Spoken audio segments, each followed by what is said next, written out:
what we're about to hear in this next segment really opens up the fact that backstage, it was an even bigger mess. With the people who were involved with creative, with Jim Hurd, with anybody trying to get anything done that made sense. Yeah.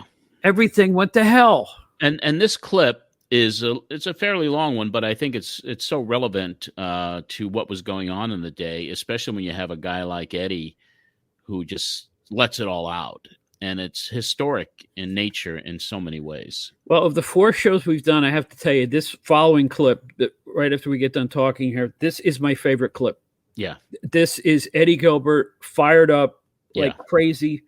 John and Don and Wade are still there. All 4 of them are talking, and it's amazing. Wait till you hear this. If you have never heard this, this is righteous indignation from Eddie Gilbert at his absolute best. Let's go to the clip right now. It's riveting. Let's get our guest back on the air. Is Eddie Gilbert around? Eddie's on the line too? Beautiful. Okay. Let's first get Wade. Wade, are you there? I sure am. Okay. We've been trying to find out some information. Eddie Gilbert has been on a couple other radio shows this past weekend. And how many guys can we get on the air at once? Maybe 2 or 3? Don, are you there? Yes, I am. Wade, are you there? Sure am. And here we go with the feedback. Don, I'm going to put you on hold, okay? Gotcha. Wade? And Eddie, are you there? Yes, I am. How you doing, Eddie? Just fine.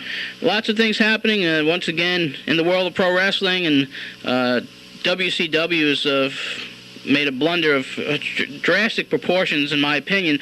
First, I understand that there's been a problem with Kerry Von Erich that you talked about on a couple other radio shows. Can you tell us what's happening with Kerry? Well, I mentioned it yesterday morning on Joel Goodhart's show, and this was something that hasn't been confirmed exactly, but Friday night at the matches, Gary Young came in and said that Kerry Von Erich was rushed to a hospital in Dallas from a drug overdose. Now, I'm not sure if that's true or false. I just don't want to say anything to get anybody upset either. Right. But Gary heard it from a policeman there at the building, so okay, everybody can check that out to see. Now, Eddie, you were on this program, was it last week? Yeah. Okay, last week. Time flies when you're having fun. And there was no mention at all about this Lawler situation with WCW. There was no mention at all. And here Paulie's a good friend of mine. I know he's a friend of yours. And here's a man who, and I think it's cost you some bookings as well, over a situation that I think there's no merit to. Do you want to comment on the situation that's developed this week at all? Yeah, I'm going to comment on it. Now, Wade hear me too? Yes, Wade is on the line. Okay, I want Wade to know too that I'm going to be talking to him later this afternoon about this situation. Also, and I want everyone to understand that I'm not going to be accusing anybody of anything. I'm going to be telling the truth. And some people may like it, some people may not. But to say that I'm outraged is like just a small feeling that I have right now at WCW, especially Jim Hurd. My feelings towards a man that I had a lot of respect for up till this week and looked up to a lot in the business, Jerry Lawler, and Jerry Jarrett. And I think that the only thing Paulie Dangerously is guilty of at this point in time is being my friend. Mm-hmm. And I really feel that WCW has taken it out on Paul because of his friendship with me. I think they tried to, whatever this thing they have against me, I don't understand. They haven't given up. When Cactus Jack and myself were supposed to be starting together there, and to be very honest with you, it was because of our series of matches in Philadelphia. Everything was fine. Cactus was supposed to be starting back. He was going to get this big push against Sting. That's fine. And then all of a sudden, I got 2 weeks before I was supposed to start, they called me up. Magnum TA calls me up, tells me that I'll be starting there. I'll be wrestling Brian Pillman at the Clash of Champions in a light heavyweight title tournament match. I was very happy. A week later, they have their guy, Jim Ross, call me to give me this lecture, like General George Patton or something, and tell me that I'll be coming in to wrestle Ricky Morton. And I knew then what they were doing was giving me a job, but actually just tying my hands, so I really couldn't do what I do best. And now, since this situation has happened, it's no secret that Jerry Lawler and Jerry Jarrett do not care for Paulie Dangerously. I found out this thing. The only thing that I knew was that WCW was going to be doing a television taping in Memphis. And I called Jerry Lawler, and I was talking to him about my bookings in Memphis that we were supposed to be doing there.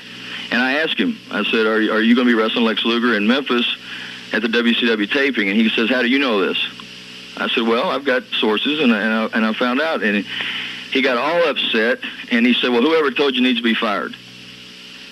And so from that, somehow, it got back that Jerry Jarrett supposedly and allegedly called Jim Herd and called for the firing of Paulie Dangerously. Now, how Paulie's name from me talking to Lawler came up between Jerry Jarrett and Jim Herd, the only thing I can think of is that either someone in the time that, between the time that I talked to Jerry Lawler, then Jerry Lawler called Jerry Jarrett all upset saying he didn't want to do the thing now, which I still did not know what the thing was they were going to do myself. I did not know that Jerry Lawler was going to challenge Lex Luger at the WCW taping. I didn't know how they were going to get into it. It was still a secret. They were still safe. Jerry Jarrett then calls up, and somehow or another, Paulie takes the rap for it. All the heat was put on Paulie, and Paulie's called in without them even checking out the story, without them even having proof that Paulie had done anything wrong, suspended him for talking to Eddie Gilbert. And the only thing, if that had been true, if that were so, nothing had been done wrong. The only thing I had done was talk to Jerry Lawler and ask him if there was going to be a WCW taping in Memphis. And he said yes and got all upset, called the whole thing off. Well, also, the whole thing was last Saturday on Jim Ross's 900 number, they were talking about champions that were challenged by Lex Luger, and they mentioned Lawler as the only one that seems to have accepted the challenge from Luger. Well, okay, if I really get into this pretty heavy or anything, it'll be pretty bad. So I don't want to do that either. I don't want to get you to it. I don't want you to say something. Well, I don't either. But you see, this thing has really gotten to me because I'm really sick and tired of WCW and the things they're doing. Because if they would put as much energy into worrying about what direction they're headed, and they're booking their TVs and booking their house shows as they do of picking out small little things like this, they'd be very successful, but they don't do that. They're very personal about things they do. They're very personal. They were very personal feelings involved in the Ric Flair situation when he left there. It doesn't matter what differences I've ever had with Ric Flair personally or professionally. I still respect the man as a wrestler. And they got rid of him over personal feelings between himself and Dusty Rhodes, I feel, and I think that's probably the popular feeling with everyone, or Jim Herd's feelings for him. The situation with me throughout the past 3 years there with those people has been very personal, has not been business. If it had been, I'd have been brought back as a heel and been used the right way, but no, it was very personal. Paulie Dangerously being suspended was very personal. It is not a business decision. This man has a lot of talent. I mean, just not being my friend, I think the world of Paulie Dangerously. I think that his talent is great.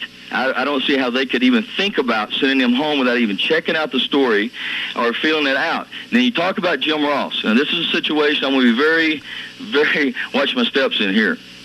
But what I'm going to say here is that I think that if there was like an internal investigation, let's say, I think that they need to be looking at people like him when word gets out. I think he has used other people as scapegoats. I think that he has gotten out of situations in the past by using other people to take the downfall, and he's also caused, I think, in a way, a lot of people's futures there. So when they start looking at people who got the word out or something like that, I mean, the whole thing, I talked to Lawler Wednesday, and I wanted to make sure that he knew that Jim Ross had it on the Saturday Night Hotline. I think that Jim Ross should be reprimanded as well.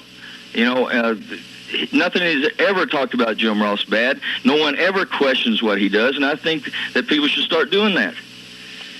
Well, Don Laible certainly had an interesting letter in the Torch this week about Mr. Ross.